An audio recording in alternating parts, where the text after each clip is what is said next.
저는 이때 파티예요. 전혀 슬프지가 않아요. 야, 한국 위험하지 않냐? 바로 북한 있잖아. 니네 전쟁 중이잖아.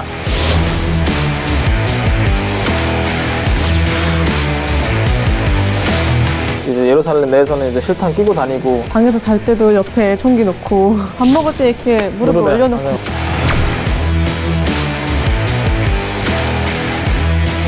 군대 간다는 거는 문제가 아닌데 다시 이등병을 간다 생각하니까 사실은 소름 끼치더라고요. 근데 뭐 그것 정도는 이겨내야죠.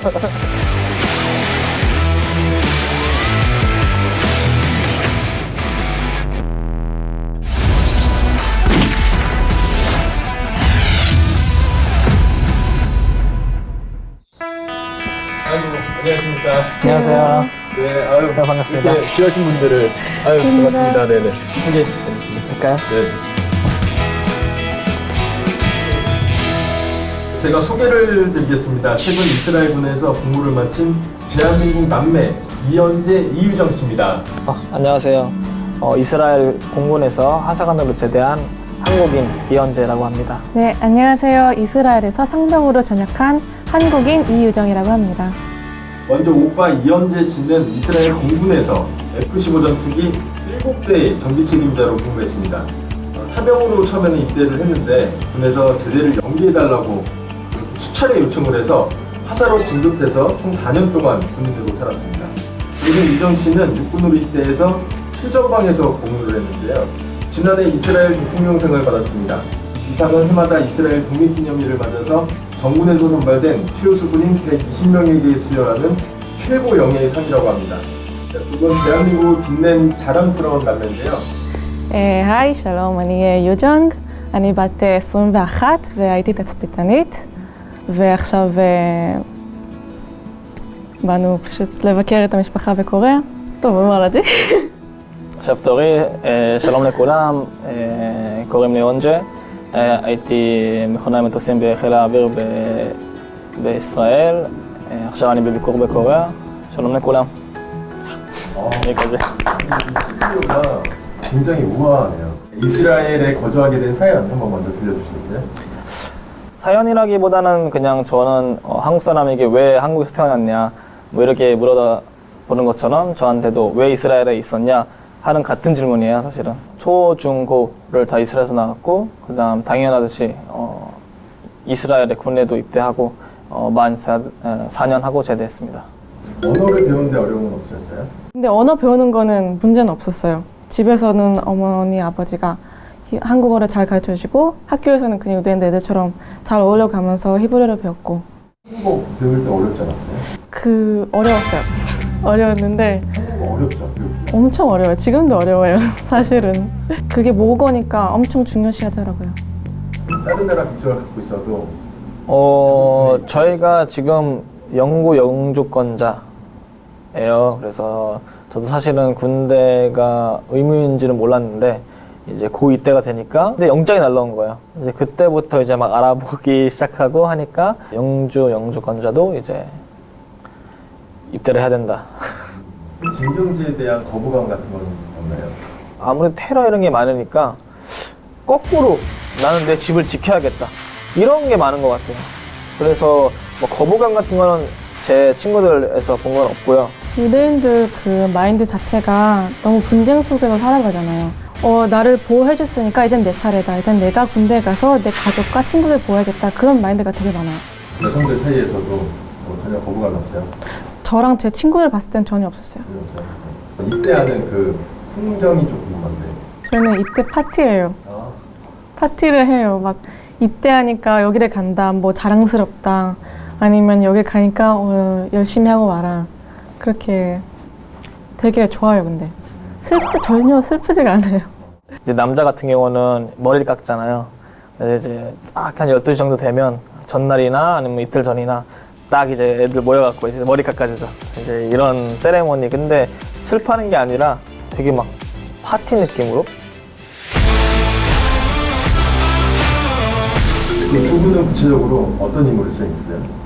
저는 공군에서 그 정비 팀장을 맡았고요. F-15기, 이제 F-15I 이제 사병부터 이제 정비 과정을 배우면서 사병 때도 팀장을 맡게 됐고 이제 팀장을 맡으면서 이제 무조건 너는 부사관 해야 된다 이러면서 1년 반을 더 하게 됐어요. 저는 이제 제대하고 싶다. 이제 그러면 니네 부모님 전화하겠다는 거예요. 왜냐면 군대에서는 부모님이랑 되게 연락을 잘 안 하거든요. 근데 연락하겠다는데 뭐 막을 수도 없고 그래서 부모님한테 연락을 한 거예요. 굳이 2년만 하면 되는 거를 더 할 필요는 없다는 생각을 했어요. 근데 워낙 또 아들이 그 자기 스스로에 대해서 굉장히 자부심을 갖고 있고 또 인정받는다는 게 그 남자들 사회에서 사회생활에서 굉장히 중요한 일이잖아요. 그래, 그러면 너가 그 일이 마음에 들고 하고자 하는 마음이 있다면 해라. 처음에 그렇게 해서 이제 그 하사관까지는 더 했어요. 일단 보직은 국경감찰 때, 국경감시대 그거를 받았는데 그거는 모니터링 하는 거예요. 모니터링 하면서 주변을 다 외워야 돼요. 여기는 이 나무가 있고 여기는 이 돌이 있고 이거는 이 집이 있고 그걸 다 외워야 돼요. 왜냐면 그 전투 부대 애들이 친구들이 왔을 때 만약에 어떤 수상한 사람이 있다? 그러면 동서남북 그걸 다 얘기해 줘야 돼요. 저희가 지름길을 다 알고 이 사람은 저 길로 도망갔다. 그럼 동쪽으로 한 20m 가라 막 그런 거 다 해야 되니까 처음에는 그 주변을 싹 다 외워야 돼요. 다 외우고 나서 4시간씩 근무를 하는 거죠. 모니터링을 하는데 유대인 마을에 어떤 수상한 사람이 올라가고 있다. 그럼 바로 연락하고 무전기로 연락하고 그런 걸 했습니다.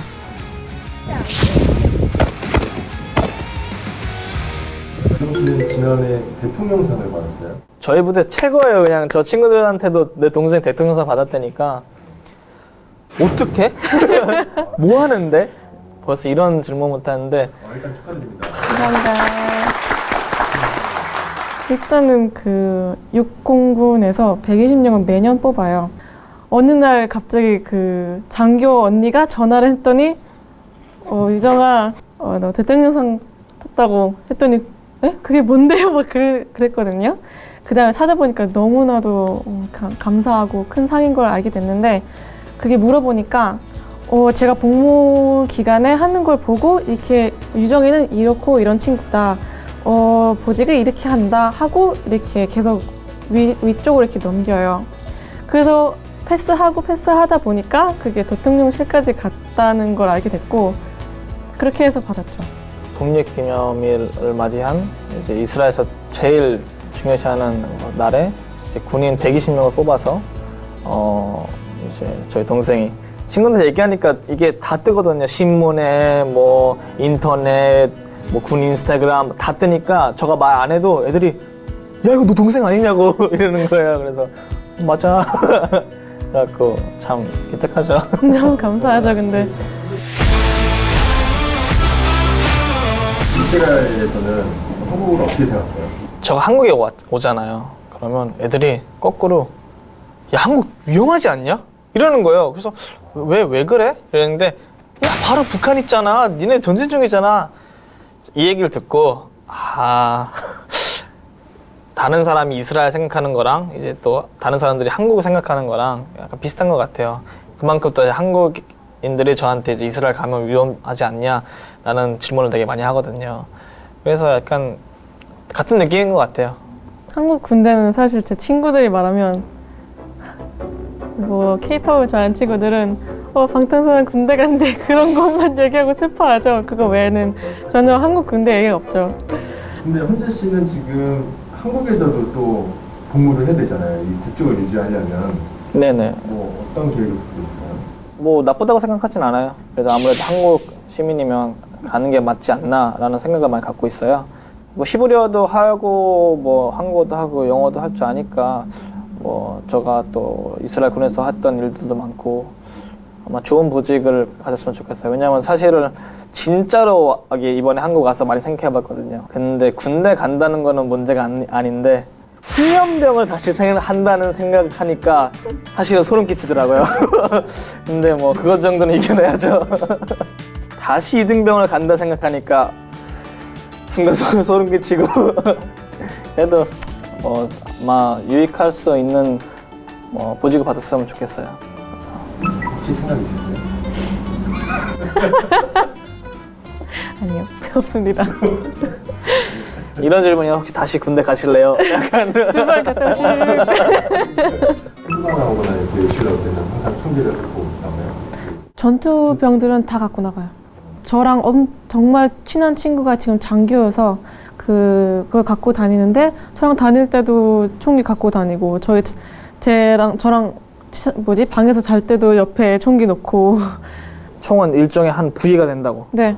떨어뜨리면 안 돼요. 무조건 늘 지니고 있어야 되고. 그게 또 다른 테러에 또 도입이 될 수 있으니까. 법칙이 다 있죠. 이렇게 뒤로 매면 안 되고 뒤로 하면 뒤에서 누가 채갈 수도 있으니까. 아니면 훈련할 때는 항상 그 손을 이렇게 잡고 있던가. 밥 먹을 때 어떻게 해요? 밥 먹을 때 이렇게 무릎을 무릎에 올려놓고 앉아놓고. 먹죠. 실탄 뭐 5개도 들고 2개도 들고 이제 예루살렘 내에서는 이제 실탄 끼고 다니고. 네. 헌재 씨 사진 보고 우리 시청자분께서 스티븐을 닮으셨다고 아, 감사합니다. 많이 들어보셨어요? 사실 많이는 못 들어봤죠. 시험 왜 기르냐고 많이 얘기를 들었는데 요새 들으면 되게 멋있다고 많이 말씀해 주셔서 너무 감사하고 이제 한국 오면 딱 느끼죠. 아, 시험이 되게 특별한 거구나 라는 걸 많이 느끼게 되죠. 앞으로의 계획 뭐 어떻게 되세요? 좀 여행하면서 이제 제대했으니까 좀 쉬면서 여행하면서 학교 갈 준비를 하고 있죠. 공부를 아직 이제 3년 동안 안 해가지고 다시 해야죠. 저는 뭐 한국으로 보면 좀 나이가 있다고 들긴 하는데 대학도 이제 가면서 뭐 그래도 이스라엘이랑 한국이랑 좀 많은 교류가 있을 텐데 거기서 그래도 중요한 역할을 많이 하고 싶어요.